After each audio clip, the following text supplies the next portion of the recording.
Morning, कैसे हैं आप सब। तो इंडियन कॉन्स्टिट्यूशन का ये हमारा दूसरा लेक्चर है। अ, हमने क्लास में जो भी डिस्कशन किया मेकिंग ऑफ इंडियन कॉन्स्टिट्यूशन से रिलेटेड, उसके लगभग सभी एमसीक्यूज अभी हम डिस्कस करने वाले हैं।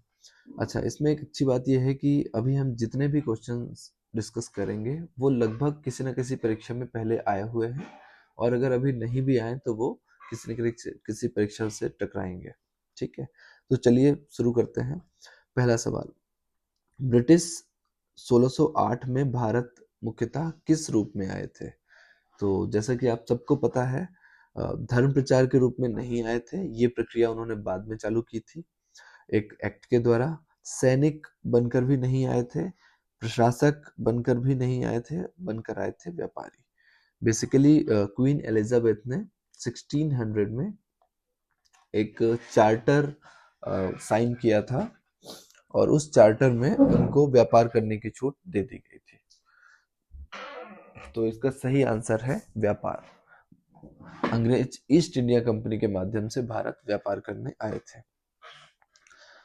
अब दूसरा सवाल है, ईस्ट इंडिया कंपनी को भारत में विशेष व्यापारिक अधिकार किसके चार्टर द्वारा प्राप्त हुए थे। तो जैसा कि मैंने अभी बताया कि वहां पे जो महारानी थी वो थी महारानी एलिजाबेथ प्रथम, है ना। किंग जेम्स प्रथम नहीं होगा, विक्टोरिया बाद की है, चार्ल्स द्वितीय ये भी बाद के हैं। तो महारानी एलिजाबेथ प्रथम थी जिन्होंने 1600 में एक चार्टर साइन किया और वो ईस्ट इंडिया कंपनी को दिया। उसके बाद अगला सवाल है, ईस्ट इंडिया कंपनी को 1765 में दीवानी अधिकार किन क्षेत्रों में प्राप्त हुए थे।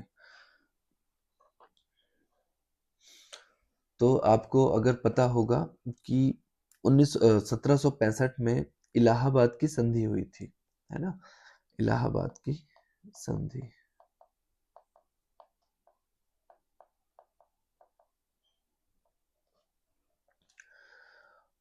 तो इलाहाबाद की संधि हुई थी और उसमें बंगाल, बिहार और उड़ीसा, ये तीनों जगह तीनों क्षेत्रों की दीवानी अधिकार प्राप्त हुए थे। अच्छा, अब दीवानी क्या होते हैं। तो दीवानी अधिकार वो होते हैं जिसपे कोई भी कंपनी, मतलब कोई भी व्यक्ति, कोई भी जैसे अभी हम ईस्ट इंडिया कंपनी की बात कर रहे हैं, तो ईस्ट इंडिया कंपनी को टैक्स लेने का अधिकार मिल गया, है ना। टैक्स लेने का, टैक्स लगाने का अधिकार मिल गया, कर वसूलने का बेसिकली। और यहीं से शुरुआत होती है भारत का पतन। अभी 1765 के पहले तक क्या होता था कि अंग्रेज अपने देश से सोना चांदी, जो भी बहुमूल्य चीजें हैं, वो लेकर आते थे, भारत में देते थे, और भारत से मसाले या सामान या सूती वस्त्र लेकर विभिन्न जगहों पर बेचते थे। लेकिन अब क्या शुरू हुआ कि इन्हें दीवानी अधिकार मिल गए। सेना तो इनके पास पहले थी ही, किलेबंदी इन्होंने कल रखी थी। तो अब हुआ यूं कि जैसे ही इन्होंने भारत से ही लोगों को लूट कर टैक्स लिया, और वही टैक्स के पैसे से इन्होंने व्यापार करना चालू किया। तो अब भारत का ही पैसा भारत में ही घूमने लगा, और बाहर के दरवाजे भारत के लिए बंद कर दिए गए। ठीक है, तो अवध एक अलग रियासत थी, है ना। पंजाब, सिंध और असम, ये सब बाद में कहीं ना कहीं ब्रिटिश के नियंत्रण में आ गए। और मद्रास, बॉम्बे और कलकत्ता, ये तीनों ब्रिटिश की रियासत थी, ऑलरेडी प्रेसिडेंसियां थी, दीवानी क्षेत्र नहीं थे। अब दीवानी का संबंध किन अधिकारों से था। अब जैसे अभी अभी मैंने बताया कि दीवानी का अर्थ होता है कि आपको वो अधिकार मिलते हैं कि आप कर वसूल सकते हैं, है ना। तो सैन्य प्रशासन बिल्कुल नहीं, सैन्य प्रशासन बिल्कुल नहीं, क्योंकि जो सैन्य प्रशासन होता है ये निजामत अधिकारों में आता है ना। अभी हम इसका भी आगे पढ़ेंगे। निजामत अधिकारों में आता है। निजामत मतलब आप किसी की निजामत कर सकते हैं। आपने अगर कभी सुना हो तो उसका मतलब होता है किसी को दंड देना, है ना। व्यापारिक एकाधिकार नहीं, व्यापारिक एकाधिकार भी नहीं होगा, ये व्यापार से जुड़ा हुआ होता है। और डी, विदेशी संबंध, ये कूटनीति से संबंधित है, जो कि उस समय तक विकसित नहीं हुए थे। इसका सही उत्तर होगा राजस्व संग्रह और दीवानी न्याय, है ना। राजस्व संग्रह वही टैक्स कलेक्शन, और दीवानी न्याय का मतलब मान लीजिए दो लोगों के बीच में कोई डिस्प्यूट है किसी जमीन को लेकर या कुछ पैसे के लेन देन को लेकर, तो उसकी भी जो अधिकार थे वो ब्रिटिश को मिल गए, ईस्ट इंडिया कंपनी को मिल गए। चलिए आगे आते हैं। तो 1773 का रेगुलेटिंग एक्ट किस उद्देश्य से पारित किया गया था? तो आपको पता है शासन ब्रिटिश सरकार बार बार रेगुलेटिंग एक्ट लेके आ रही थी हर 10 साल में। तो किस उद्देश्य से जो 1773 का रेगुलेटिंग एक्ट था? तो सबसे पहले कंपनी का शासन समाप्त करने के लिए। तो क्या कंपनी का शासन 1773 में समाप्त हुआ? नहीं, कंपनी का शासन समाप्त हुआ था 1858, है ना, जब 1857 की क्रांति हुई और ब्रिटिश गवर्नमेंट को लग गया कि भारत में जबरदस्ती शासन करना मुश्किल है, उसके लिए हमें कुछ ना कुछ भारतीयों के लिए काम करने होंगे और कुछ कुछ कठिन कुछ दृढ़ निर्णय लेने पड़ेंगे। तो वहां से कंपनी का शासन समाप्त कर दिया गया और पूरा जो शासन था, जो सत्ता थी, जो पावर थी, वो ब्रिटिश क्राउन के अंतर्गत चली गई। आइए अब देखते हैं कंपनी के कार्यों को नियंत्रित करने के लिए। सही, क्योंकि ब्रिटिश संसद ने कंपनी के भ्रष्टाचार और अव्यवस्था को देखा और देखने के बाद कुछ नियम बनाए, और वही नियम थे 1773। मतलब कुछ ना कुछ कंपनी के कार्यों को नियंत्रण के ही लिए किया गया था कि इससे हम कुछ नियंत्रण कर पाएंगे। ठीक है, चलिए प्रांतीय स्वायत्तता को लागू करने के लिए बिल्कुल नहीं, ये बाद के अधिनियमों में जोड़ा गया था। उत्तरदायी सरकार स्थापित करने के लिए यह भी एक लोकतांत्रिक अवधारणा के तौर पर देखी जाती है, क्योंकि उत्तरदायी सरकार का मतलब होता है फिर जो सरकार आप पर जैसे ब्रिटिश गवर्नमेंट उस समय पर हमारे ऊपर थी, तो वो फिर उत्तरदायी होगी, जो कि ऐसा नहीं था। वो बहुत बाद की बात है, लगभग 1935 के आसपास, 1919 का जो एक्ट था वहां से इन चीजों की शुरुआत हुई है ना। अब आते हैं बंगाल का प्रथम गवर्नर जनरल कौन था? तो लॉर्ड कॉर्नवालिस। लॉर्ड कॉर्नवालिस ये बहुत बाद में आए थे। Lord Wellesley. लॉर्ड वेलेस्ली ये देखा जाए तो इनका भी नाम इस पे नहीं आता। ये विस्तारवादी नीति के लिए बहुत ज्यादा वो थे, जैसे आपने देखा होगा सतारा और लक्ष्मीबाई और जितने भी ऐसे स्वायत्त राज्य थे जहां पर किसी के वंशज नहीं थे, उनको इन्होंने अपने ब्रिटिश में विलय कर लिया था। तो ये बहुत ज्यादा विस्तारवादी नीति के समर्थक थे। उसके बाद लॉर्ड कैनिंग, ये जब 1857 की क्रांति हुई थी बेसिकली, तब जो वायसराय थे भारत में, है ना, तब वो लॉर्ड कैनिंग ही थे। लॉर्ड वॉरेन हेस्टिंग, ये सही जवाब है, क्योंकि 1773 का जो चार्टर एक्ट आया था, सॉरी रेगुलेटिंग एक्ट आया था, उसके तहत जो पहले गवर्नर जनरल थे, पहले गवर्नर जनरल थे, वो थे लॉर्ड वॉरेन हेस्टिंग, और उसी को हम बोलते हैं प्रथम गवर्नर जनरल। ठीक है, और ये बंगाल के थे एक्चुअली, है ना, गवर्नर जनरल। अब कलकत्ता में सर्वोच्च न्यायालय की स्थापना कब हुई? तो कलकत्ता में सर्वोच्च न्यायालय की स्थापना सबसे पहले तो आपको पता है 1773 में रेगुलेटिंग एक्ट पारित हुआ पहला, है ना, रेगुलेटिंग एक्ट पारित हुआ।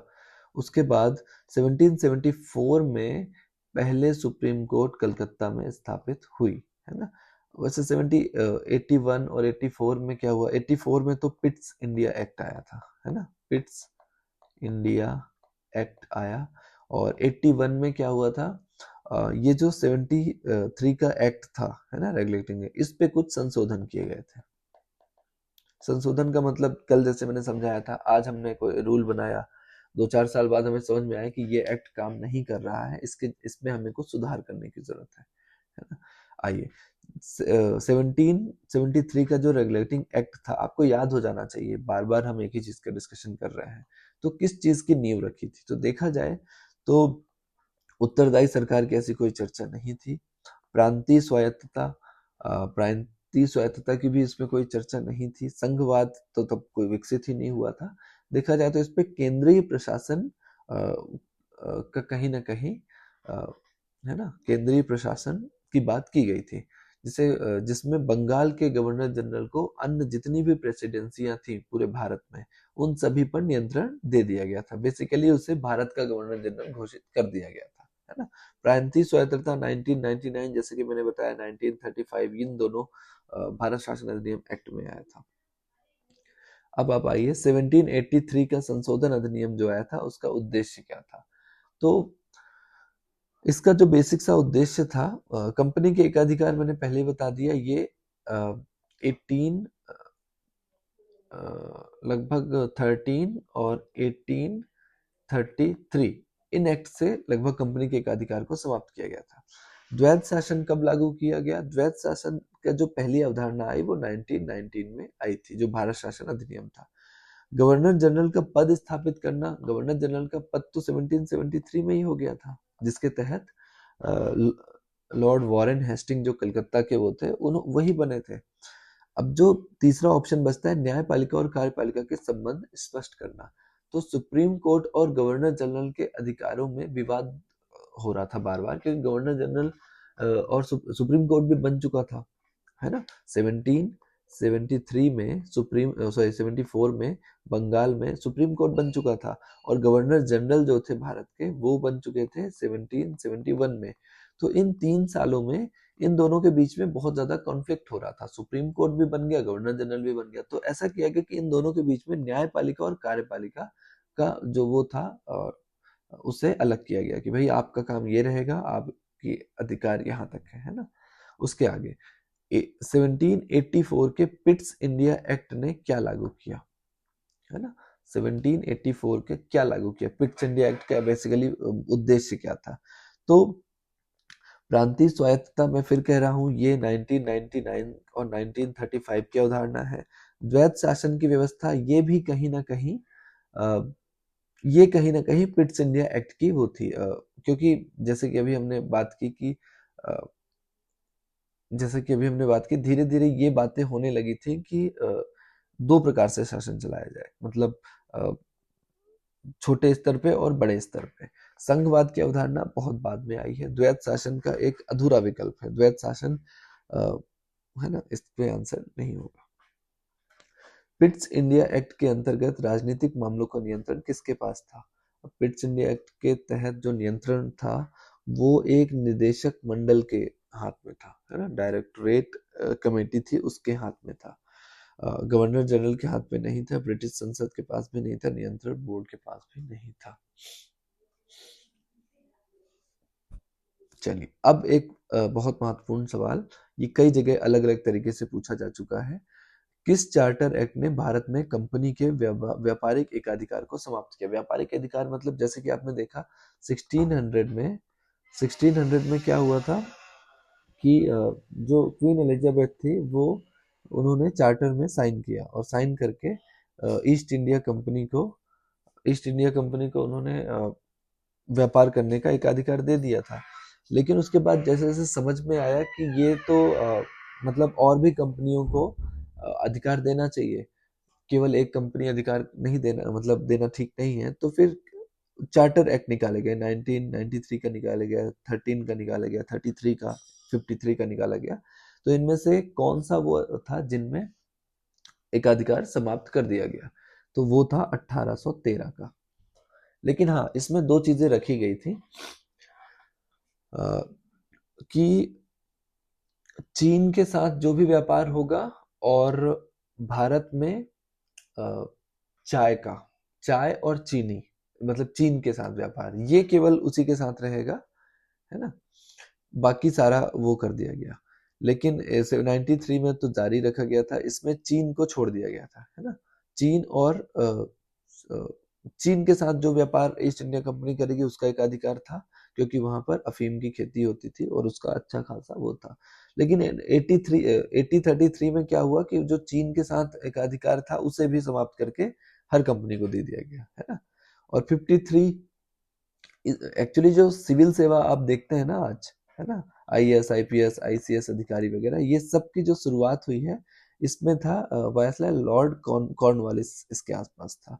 तो इसने शुरुआत की थी आईएएस आईपीएस वगैरह की शुरुआत, ठीक है, सिविल सेवा सुधारों से जुड़ा हुआ है। अब आते हैं, चलिए, 1813 के चार्टर एक्ट ने भारत में किसके प्रवेश की अनुमति दी थी? तो जैसे कि अभी हमने देखा, भारतीय व्यापारी तो पहले से ही जो थे थोड़े बहुत, उन्हें खत्म कर दिया गया था। फ्रांसीसी व्यापारी, इनके लिए भी ऐसे कोई प्रावधान नहीं था। ईसाई मिशनरी और पुर्तगाली प्रशासन। अब इसमें हमें ये देखना है कि इसका है ना, तो जैसे बोला जाता है ना कि देश में मिशनरी कब से शुरू हुआ, मतलब जो कन्वर्जन होता है वो शुरुआत कब से हुई? तो 1813 के चार्टर एक्ट में जो व्यापारी, फ्रांसीसी व्यापारी, इनकी कोई चर्चा नहीं थी। जो चर्चा थी कि ईसाई मिशनरी की शुरुआत, कन्वर्जन जिसे हम कहते हैं हमारे देश में, कन्वर्जन, वो शुरू हुए हैं 1813 के बाद, क्योंकि मिशनरीज को अलाउ कर दिया गया कि आप आराम से आइए और यहाँ पे शिक्षा या जो भी करिए। शिक्षा के ओट में वो क्या क्या करते हैं आपको भी पता है। चलिए, भारत का प्रथम गवर्नर जनरल कौन था? भारत का प्रथम गवर्नर जनरल कौन था? तो भारत का प्रथम गवर्नर जनरल कौन था?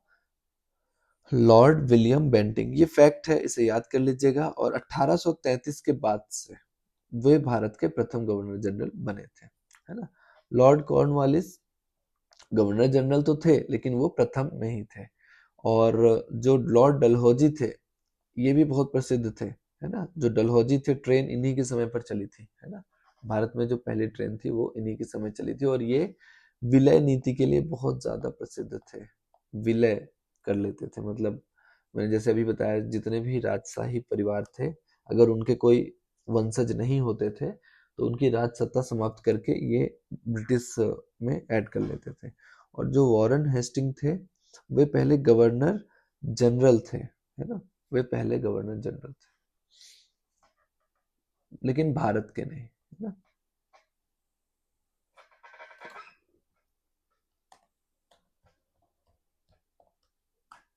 चलिए, अब आते हैं 1853 का चार्टर एक्ट किससे संबंधित है? कंपनी शासन का अंत? नहीं, क्योंकि ये 1858 में हुआ था।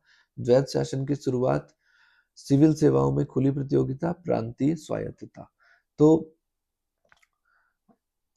जो इसमें तो ये 1858, जैसे कि मैंने बताया। और द्वैत शासन 1919 और 1935 के अधिनियमों में आपको देखने को मिलता है। सही आंसर होगा 1853 में, जैसे कि अभी मैंने बात की कि सिविल सेवाओं में खुली, मतलब जितने भी सिविल सेवाओं की बात आज की जाती है, उनकी शुरुआत देखा जाए तो यहीं से हुई थी। प्रांतीय स्वायत्तता ये 1935 में पूर्ण रूप से निभर के आई थी। अब आप अगले सवाल पर आते हैं, 16। भारत सरकार अधिनियम 1858 किस घटना के बाद पारित हुआ था? तो सबको पता है 1857 में रिवोल्ट हुआ था, है ना। और इसी रिवोल्ट की वजह से ब्रिटिश सरकार ने कंपनी शासन को समाप्त करके सीधे शासन चलाने लगे। मतलब फिर हमारा 1858 से जो शासन हुआ है वो कंपनी ने नहीं, बल्कि ब्रिटिश संसद से हुआ है। और प्लासी का युद्ध कब हुआ था? 1757 में हुआ था। और यहीं से एक्चुअली देखा जाए तो कंपनी की शुरुआत, कंपनी का शासन शुरू हुआ था। कंपनी का जो शासन है ना, इसके पहले तो वो व्यापार कर रहे थे, उनके पास कोई अधिकार ही नहीं थे, तो कैसे शासन करेगी, है ना। जैसे जैसे कंपनी में 1757 हुआ, फिर 1765 में जब इलाहाबाद संधि हुई, तो यहाँ और यहाँ जब ये दोनों हो गया ना, तो इसके बाद देखा जाए तो 1765 से 1857 तक लगभग 100 साल ईस्ट इंडिया कंपनी ने हमारे ऊपर शासन किया था। 1858 से 1947 तक किसने किया? लगभग 90 साल ब्रिटिश क्राउन के अधीन थे हम, ठीक है। ये थोड़ा सा आप याद रखिएगा। असहयोग आंदोलन ऐसा कुछ है नहीं, क्योंकि ये 1920 के आसपास शुरू हुआ था। साइमन कमीशन गो बैक आपको पता ही होगा, 1927 के आसपास हुआ था, है ना। चलिए, भारत सरकार अधिनियम 1858 किसे समाप्त किया? तो किसे समाप्त किया? ईस्ट इंडिया कंपनी को समाप्त किया इसने। हालांकि ईस्ट इंडिया कंपनी को समाप्त नहीं किया, लेकिन कंपनी तो वहीं का वहीं थी, बस उसका शासन छीनकर अपने ब्रिटिश क्राउन के अंतर्गत ले लिया, है ना। गवर्नर जनरल के स्थान पर कौन सा पद बनाया गया? अब गवर्नर जनरल के स्थान पर कौन सा पद बना दिया गया? वायसराय का। प्रधानमंत्री, राष्ट्रपति, राज सचिव ऐसा कुछ नहीं, वायसराय का, जो लास्ट तक चला था, है ना, अंतिम तक चला था। मतलब वायसराय